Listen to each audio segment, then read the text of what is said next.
La sala del tribunal quedó en silencio sepulcral cuando mi padre adoptivo palideció al verme entrar por esas puertas, no como el niño asustado que había vendido mi único escape, sino como el testigo estrella cuyo testimonio estaba a punto de revelar una verdad que destruiría 2 familias. Sus manos temblaban mientras yo colocaba sobre la mesa del fiscal una carpeta con documentos que probaban que el hombre que compró mi piano hacía 6 meses no era un extraño millonario excéntrico, sino mi padre biológico que había estado buscándome durante 18 años. El mismo piano que mis padres adoptivos vendieron para pagar deudas era el que mi madre biológica me había dejado antes de morir, con mi nombre real grabado en una placa dorada que ellos habían cubierto deliberadamente todos estos años. Mi nombre es Diego Herrera, o al menos ese es el nombre que usé durante 18 años. Acabo de cumplir 19 y pensaba que convertirme en adulto significaría independencia y libertad. En cambio, significó descubrir que toda mi vida había sido una mentira construida sobre el secuestro de un bebé y la codicia de 2 personas que llamé papá y mamá. Si alguna vez has sentido que tu familia te ha traicionado de la manera más profunda posible, dale like a este video y déjame saber desde dónde me estás viendo. Necesito saber que no estoy solo en esto. Todo comenzó hace 6 meses, en febrero de este año. Vivíamos en un pequeño apartamento en las afueras de Valencia, donde el olor a paella de los domingos se mezclaba con el sonido constante de las discusiones sobre dinero. Mi padre adoptivo, Roberto Herrera, trabajaba como mecánico en un taller local, siempre llegando a casa con las manos manchadas de grasa y el ceño fruncido. Mi madre adoptiva, Carmen, limpiaba casas de familias adineradas en el centro de la ciudad, regresando cada noche con historias sobre los lujos que nunca podríamos permitirnos. El piano era lo único valioso en nuestro hogar. Un Steinway & Sons vertical de 1985 con madera de caoba que brillaba incluso bajo la tenue luz de nuestro salón. Según mis padres, lo habían comprado en una subasta cuando yo era bebé. Un capricho de mi madre que quería que su hijo tuviera cultura. Pero para mí, ese piano era mucho más que un instrumento. Era mi refugio, mi voz cuando las palabras no bastaban, mi escape cuando las paredes del apartamento se sentían demasiado estrechas. Había aprendido a tocar solo, con videos de YouTube y partituras descargadas ilegalmente. Mis dedos conocían cada tecla, cada imperfección en el marfil amarillento, cada nota que resonaba ligeramente desafinada. Los vecinos se quejaban a veces, pero la señora Montero del 3B siempre me defendía, diciendo que era hermoso escuchar música clásica en lugar del reggaetón constante del edificio. Ese febrero, las cosas empeoraron. Roberto había perdido su trabajo después de una pelea con el dueño del taller. Carmen trabajaba más horas, pero no era suficiente. Las facturas se acumulaban en la mesa de la cocina como hojas muertas, cada sobre rojo un recordatorio de nuestra situación desesperada. Yo trabajaba los fines de semana en un restaurante, pero mi sueldo apenas cubría mis gastos del instituto. «Diego, necesitamos hablar», me dijo Roberto una noche, sentándose pesadamente en el sofá raído. Carmen estaba a su lado, evitando mi mirada. «Si es sobre el trabajo extra en el restaurante, ya hablé con Manuel y puedo hacer turnos dobles los sábados», respondí, aunque sabía que no era suficiente. «No es eso, hijo». La palabra hijo sonó forzada, como si le costara pronunciarla. «Hemos tomado una decisión difícil. Vamos a vender el piano». El mundo se detuvo. Podía escuchar mi corazón latiendo en mis oídos, el tic-tac del reloj de la cocina, el televisor de los vecinos a través de las paredes delgadas. «No pueden hacer eso», susurré, luego más fuerte. «No pueden hacer eso. Es mío. Me lo prometieron cuando cumplí 18. «Las promesas no pagan el alquiler», espetó Roberto. «Un coleccionista ha ofrecido 15.000 euros. Es más de lo que vale, y necesitamos el dinero». Buscaré más trabajo. Dejaré el instituto si es necesario, supliqué. Pero Carmen finalmente me miró con lágrimas en los ojos. Ya está hecho, Diego. El señor Mendoza vendrá mañana a recogerlo. Esa noche no dormí. Me senté frente al piano, tocando hasta que mis dedos se entumecieron, grabando cada sonido en mi memoria. Toqué Claro de Luna de Debussy, la pieza que había perfeccionado para el recital del instituto que nunca podría dar. Toqué hasta que Roberto golpeó la pared, gritando que parara, pero no me importó. A la mañana siguiente llegó un Mercedes negro, un hombre alto, de unos 45 años, con el pelo canoso prematuramente y ojos verdes, que me resultaron extrañamente familiares, salió del coche. Vestía un traje caro pero no ostentoso, y había algo en su forma de moverse que sugería una tristeza contenida. «Tú debes ser Diego», dijo, extendiendo la mano. «Soy Alejandro Mendoza. He oído que tocas maravillosamente». «¿Cómo sabe que toco?», pregunté, confundido. Mis padres intercambiaron una mirada nerviosa. «Tu madre me lo mencionó cuando negociamos el precio», respondió, pero algo en su voz no sonaba bien. «¿Te importaría tocar algo antes de que me lo lleve? Me gustaría escucharlo en su ambiente natural». Roberto iba a protestar, pero Alejandro sacó su cartera. «Les daré 500 euros extra por la molestia». Me senté por última vez, o eso pensaba, y toqué. No sé por qué elegí esa pieza. Una nana que no recordaba haber aprendido, pero que mis dedos conocían de memoria. Mientras tocaba, vi lágrimas rodando por las mejillas de Alejandro. Cuando terminé, se acercó al piano y pasó la mano por la madera, deteniéndose en una esquina donde había algo cubierto con cinta adhesiva. «¿Siempre ha estado así?», preguntó casualmente. «Sí, desde que lo compramos», respondió Carmen rápidamente, demasiado rápidamente. Los trabajadores vinieron a llevarse el piano. Mientras lo sacaban, Alejandro me entregó una tarjeta de visita. «Si alguna vez quieres tocar, mi casa está abierta para ti. Tengo varios pianos y nadie que los toque». Roberto arrebató la tarjeta de mi mano en cuanto Alejandro se fue. «No lo contactarás. ¿Entendido? Ese hombre, solo mantente alejado de él». Pero yo ya había memorizado la dirección. 2 semanas después, no pude resistir más. Tomé el autobús hasta el barrio de Alejandro en el centro de Valencia, una zona de casas señoriales y jardines perfectos. Su casa era impresionante pero no pretenciosa, con grandes ventanales y un jardín que parecía sacado de una revista. Toqué el timbre con manos temblorosas. Una empleada me abrió y, para mi sorpresa, parecía estar esperándome. «El señor Mendoza dijo que vendrías», sonrió. «Está en la sala de música».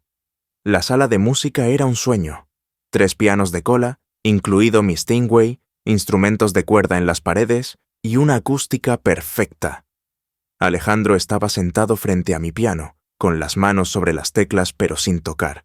«Sabía que vendrías», dijo sin volverse. «Tu amor por este instrumento es demasiado fuerte para mantenerte alejado». «Solo quería verlo una vez más», mentí. «Puedes venir cuando quieras», dijo, finalmente mirándome. «Pero antes, ¿puedo mostrarte algo?». Se levantó y caminó hacia el piano, quitando cuidadosamente la cinta adhesiva de la esquina. Debajo había una placa dorada con una inscripción: «Para mi amado Gabriel, que la música siempre te guíe de vuelta en la casa. Con amor, mamá, Isabela Montoya de Mendoza, 2006». Mi mundo se tambaleó. «No entiendo». Alejandro sacó una foto de su cartera. Era una mujer hermosa, con los mismos ojos que yo veía en el espejo cada mañana, sosteniendo a un bebé frente a este mismo piano. «Ese bebé eres tú», dijo suavemente. «Tu nombre real es Gabriel Mendoza Montoya. Eres mi hijo». «Eso es imposible», retrocedí. «Mis padres, ellos me criaron desde bebé. Tienen fotos, documentos». «¿Alguna vez has visto tu partida de nacimiento original? ¿Fotos tuyas antes de los 2 años?», preguntó Alejandro. La verdad es que no. Siempre había excusas. Un incendio en el ayuntamiento, fotos perdidas en una mudanza, documentos en trámite. «Tu madre, Isabella, Murió cuando tenías 18 meses, continuó Alejandro, su voz quebrándose. Yo estaba destrozado, descuidé todo, incluyéndote.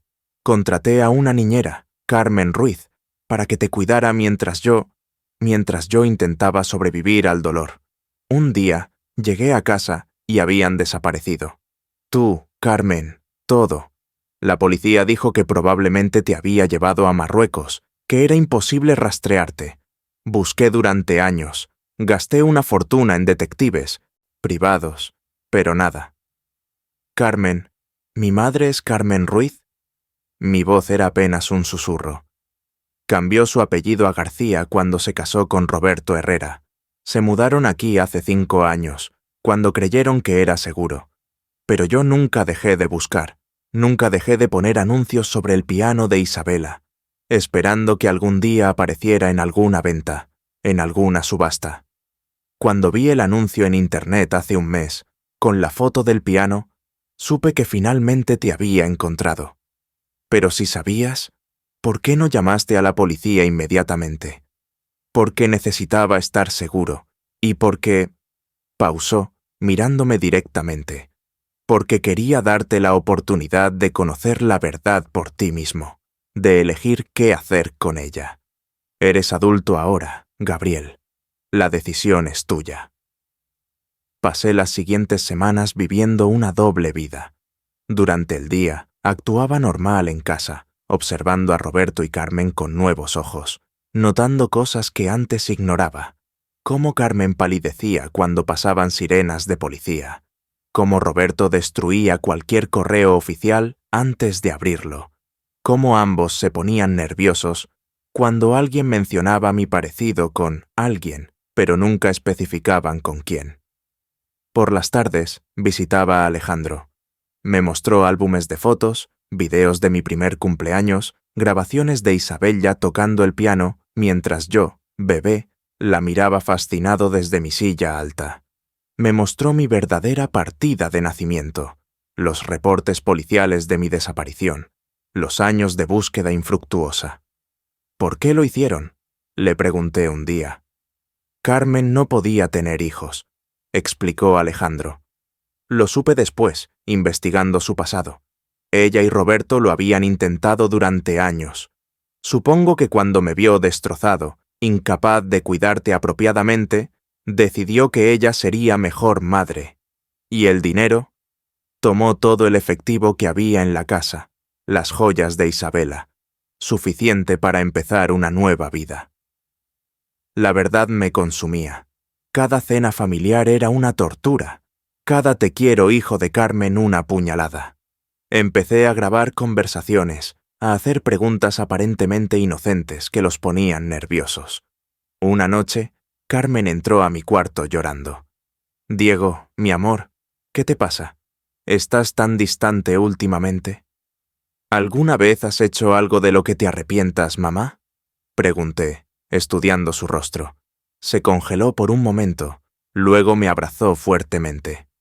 «Todos cometemos errores, hijo, pero todo lo que he hecho ha sido por amor». «¿Incluso robar?», susurré. Se apartó bruscamente. «¿De qué hablas?». «De nada», mentí. Solo una pregunta hipotética. Pero la semilla de la duda estaba plantada. Los siguientes días, Carmen y Roberto susurraban constantemente. Paraban cuando yo entraba a la habitación.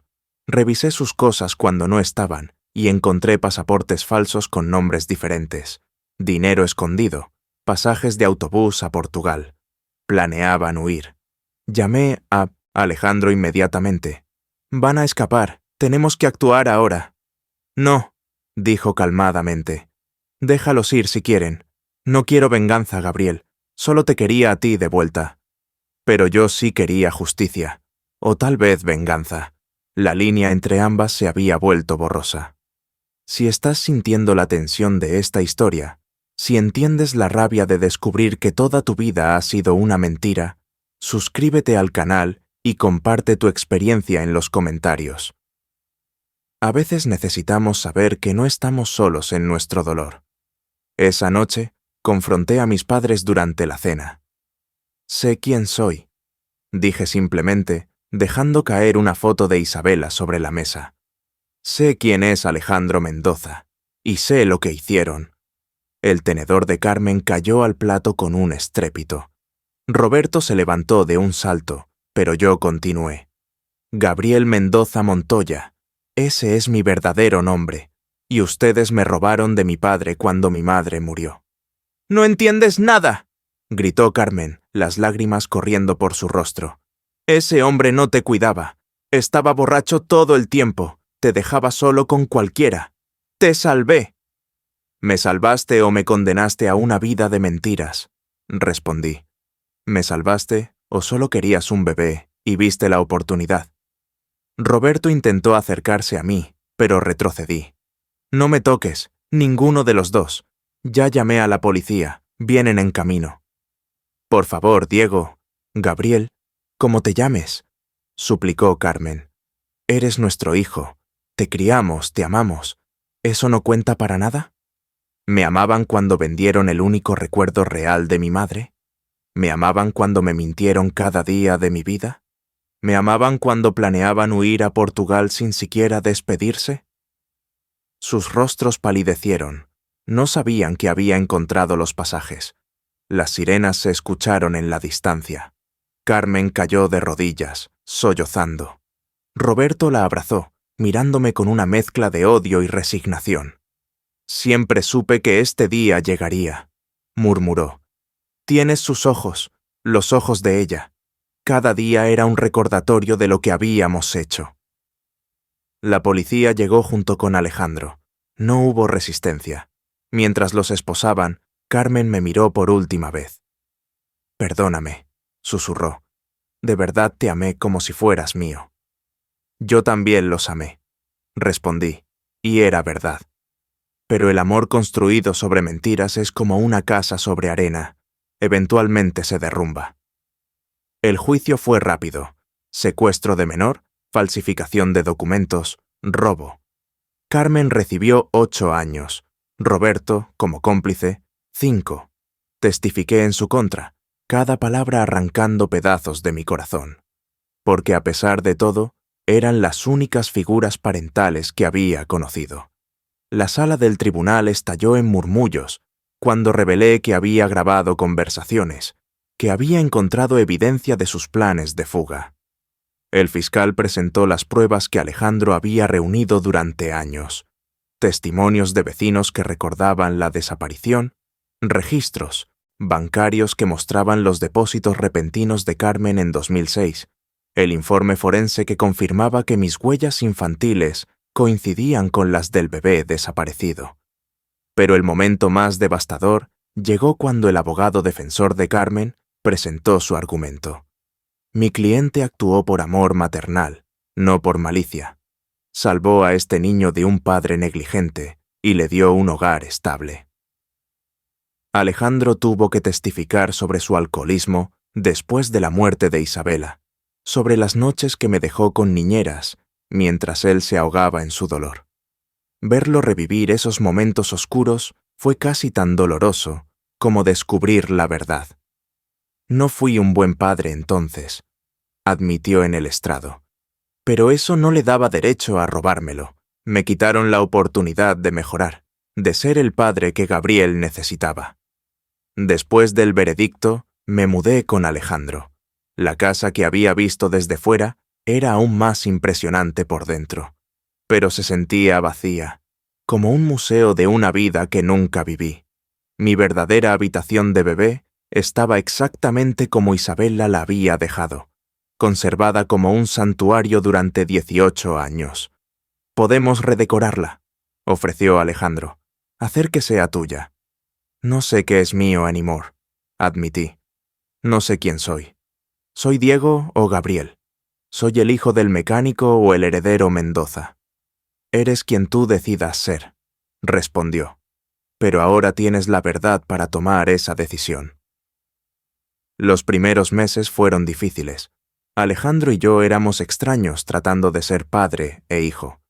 Él intentaba compensar 18 años en semanas, comprándome cosas que no pedía, inscribiéndome en el conservatorio más caro de Valencia.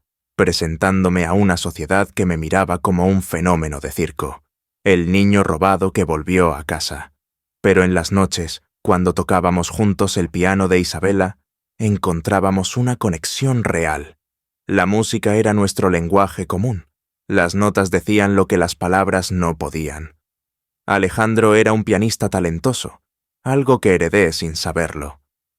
Tu madre estaría tan orgullosa, me dijo una noche después de tocar un dueto. Tenías apenas 1 año cuando empezaste a golpear las teclas tratando de imitarla. Ella decía que serías un gran músico.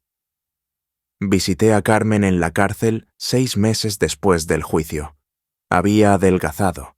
Su pelo mostraba canas que antes teñía religiosamente. Nos sentamos frente a frente, el cristal entre nosotros como una metáfora de nuestra relación rota. ¿Por qué? Fue todo lo que pude preguntar. Llevábamos 5 años intentando tener un bebé. Comenzó, su voz ronca.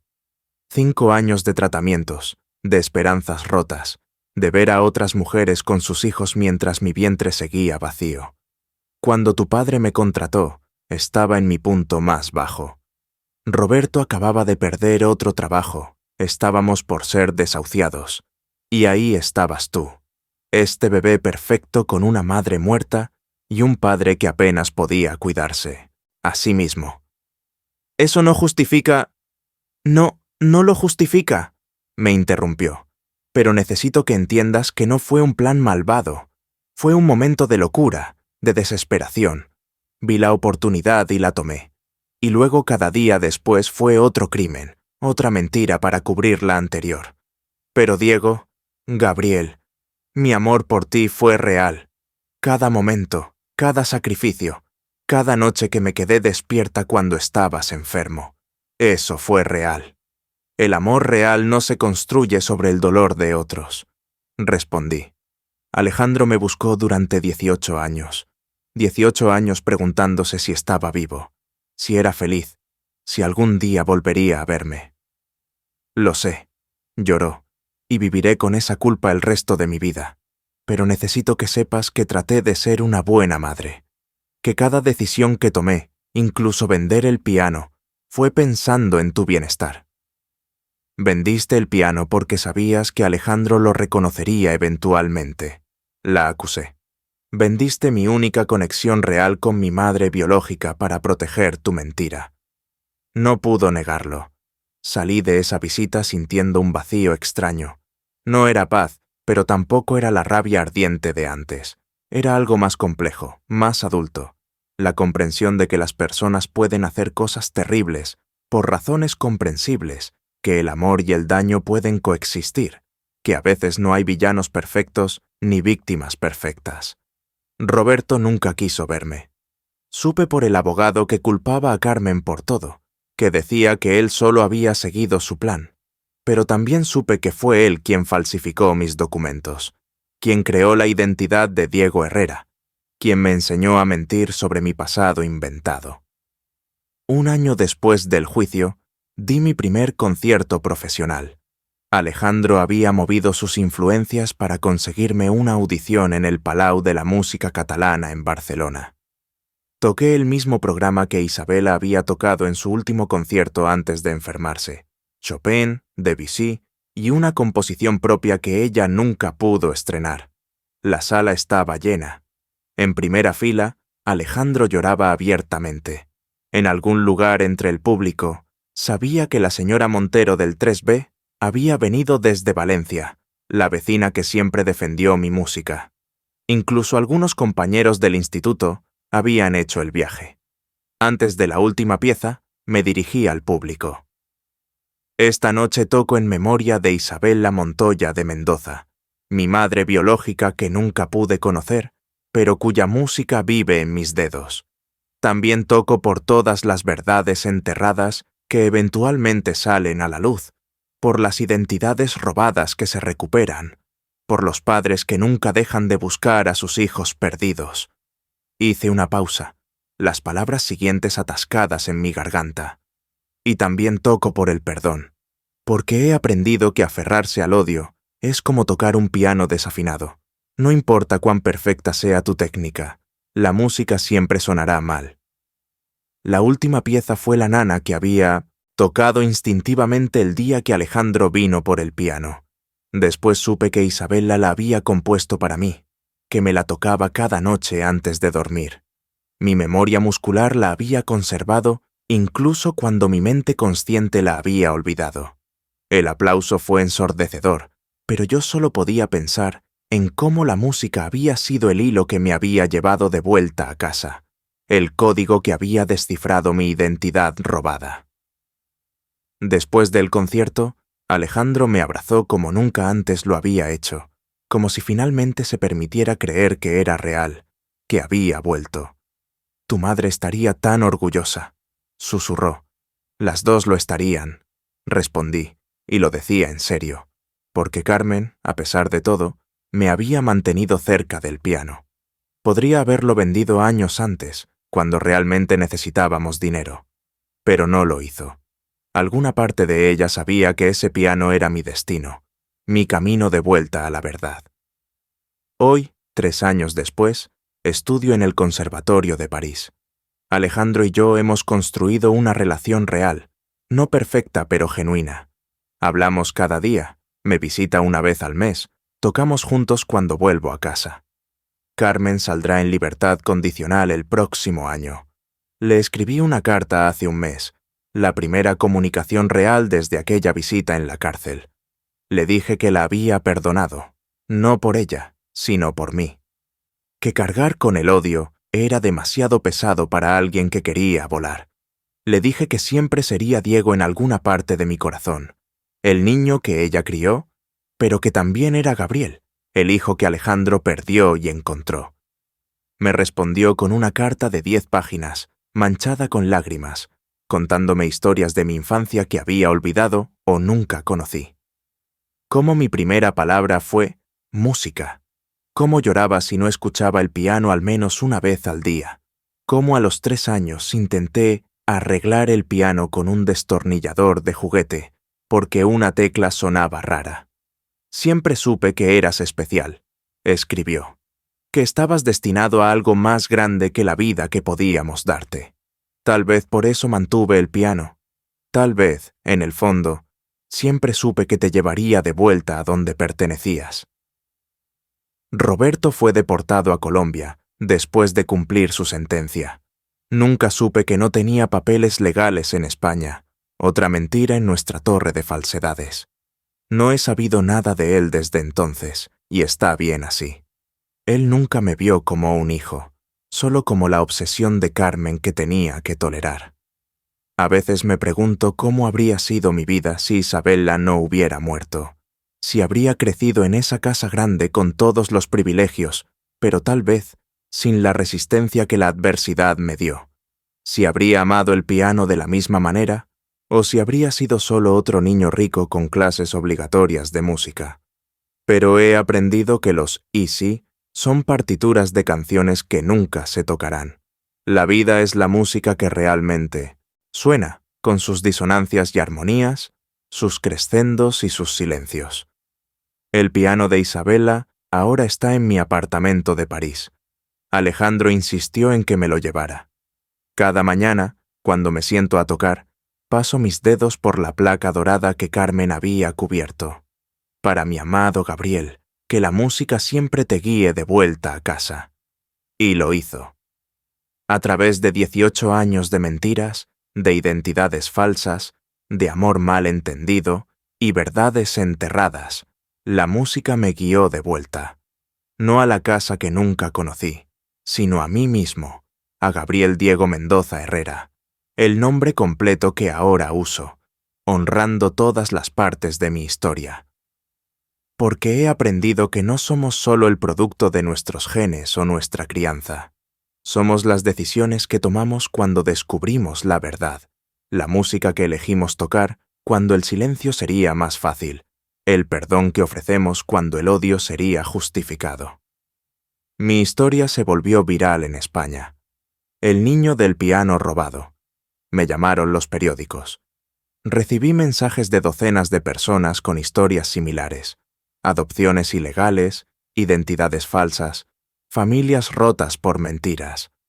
Me di cuenta de que mi dolor no era único, que hay miles de Gabrieles y Diegos viviendo vidas que no les pertenecen completamente. Ahora, además de mis estudios, trabajo con una organización que ayuda a reunir familias separadas por adopciones ilegales. Uso mi historia para dar esperanza a padres que buscan a sus hijos, a hijos que buscan su verdad. Porque si un piano pudo guiarme a casa después de 18 años, cualquier cosa es posible. Alejandro se ha convertido no solo en mi padre, sino en mi mejor amigo. Hemos llenado los años perdidos con nuevos recuerdos. Me enseñó a conducir en el mismo coche en el que planeaba enseñarme cuando tuviera 4 años. Me llevó a todos los lugares que Isabella quería mostrarme. Me contó historias de su amor, de cómo se conocieron en un concierto donde ella tocaba, y él quedó tan hipnotizado que esperó 3 horas bajo la lluvia para hablar con ella. «Tocas como ella», me dice a menudo, «pero también tocas como tú. Hay dolor en tu música que ella nunca tuvo, una profundidad que viene de haber sobrevivido a algo terrible. No cambiaría nada si eso significara perder la persona en la que te has convertido».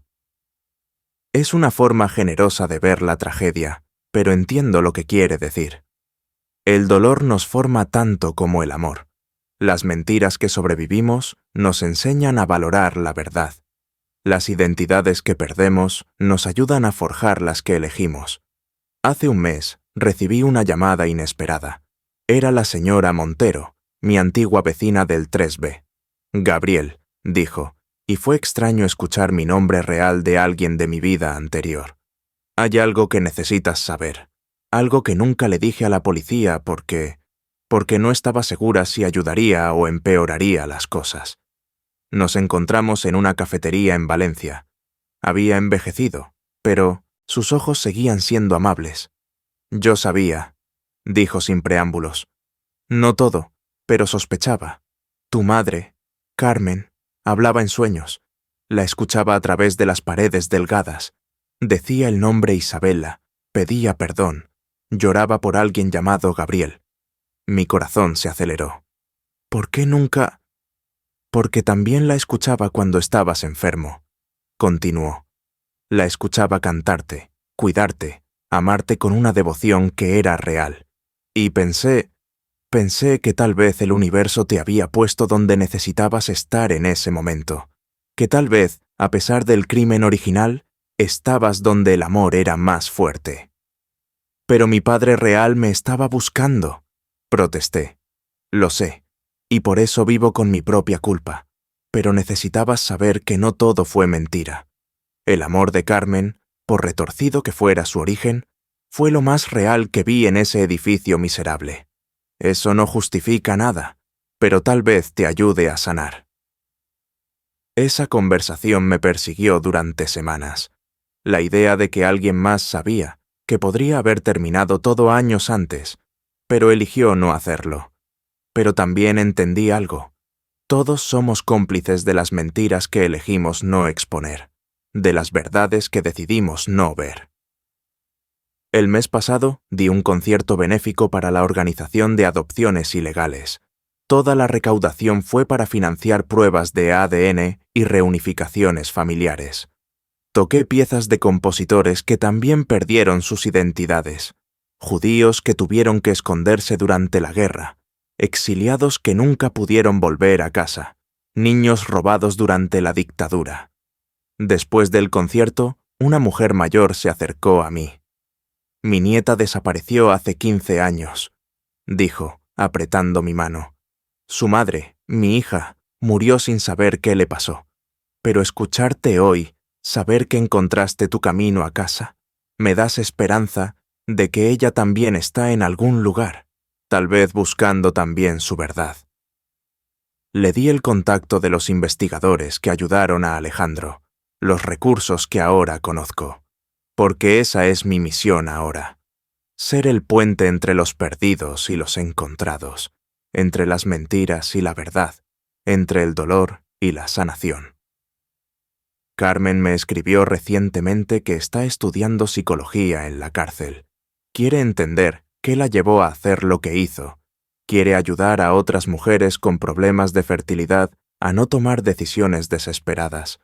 Es irónico, pero también esperanzador. Incluso los que causan dolor pueden transformarse en sanadores. A veces, cuando toco el piano de Isabella en mi apartamento parisino, imagino una realidad alternativa donde ella está viva, donde me enseña estas mismas piezas, donde Alejandro nos escucha desde su estudio mientras trabaja. Pero luego recuerdo que esa fantasía deshonra mi realidad, la supervivencia, la resistencia, el triunfo sobre la adversidad, porque soy quien soy, no a pesar de lo que pasé, sino gracias a ello. Soy Gabriel, el hijo amado de Isabella y Alejandro. Soy Diego, el niño que aprendió a tocar el piano en un apartamento pequeño con padres que no eran suyos. Soy el puente entre dos mundos, la prueba viviente de que la verdad siempre encuentra su camino. Mi terapeuta, sí, finalmente acepté que necesitaba ayuda profesional, me preguntó una vez qué habría cambiado si pudiera volver atrás. Nada, respondí después de pensarlo mucho. Porque cambiar cualquier cosa significaría no estar donde estoy ahora. Y ahora, por primera vez en mi vida, estoy exactamente donde debo estar. Ella sonrió. Eso es perdón real. No es olvidar o justificar. Es aceptar que el pasado, por doloroso que sea, te trajo al presente que estás viviendo. El próximo mes me graduaré del conservatorio. Alejandro vendrá, por supuesto. Ha reservado todo un restaurante para la celebración. También invité a la señora Montero, a mis antiguos compañeros del instituto, incluso al dueño del restaurante donde trabajaba los fines de semana. Y sí, invité a Carmen. No sé si las autoridades le darán permiso para asistir, pero necesitaba hacer el gesto, porque ella también es parte de mi historia, la mujer que me robó, pero también me crió, que me mintió, pero también me amó, que vendió mi piano, pero inconscientemente me devolvió a mi verdadero hogar. La vida es más compleja que los cuentos de hadas, donde hay héroes y villanos claramente definidos. En mi historia, todos fuimos ambos en diferentes momentos. Alejandro fue el padre negligente y el buscador incansable. Carmen fue la secuestradora y la madre devota. Yo fui la víctima y el verdugo cuando testifiqué. Roberto fue Roberto, e incluso él merece algún tipo de compasión que todavía estoy trabajando en encontrar. Mi próximo proyecto es componer una suite para piano llamada Identidades. Cada movimiento representará una fase de mi vida. El bebé robado, el niño que no sabía, el adolescente que descubrió, el joven que perdonó. La estrenaré el próximo año, en el aniversario del día que Alejandro vino por el piano. Porque ese día, aunque no lo sabía entonces, no solo recuperó un instrumento, comenzó a recuperar a su hijo. Y yo comencé a recuperar mi verdad. La música, al final, fue mi salvación. No solo porque me llevó de vuelta a Alejandro, sino porque me enseñó que la armonía puede surgir de la disonancia, que las notas incorrectas pueden crear una melodía hermosa si sabes cómo resolverlas, que incluso el silencio entre las notas tiene su propio significado. Si has llegado hasta aquí en mi historia, si has sentido algo de lo que he compartido, te pido que la compartas. No por mí, sino por todos los Gabrieles y Diegos que todavía no saben quiénes son, por los padres que siguen buscando, por las verdades que esperan ser descubiertas.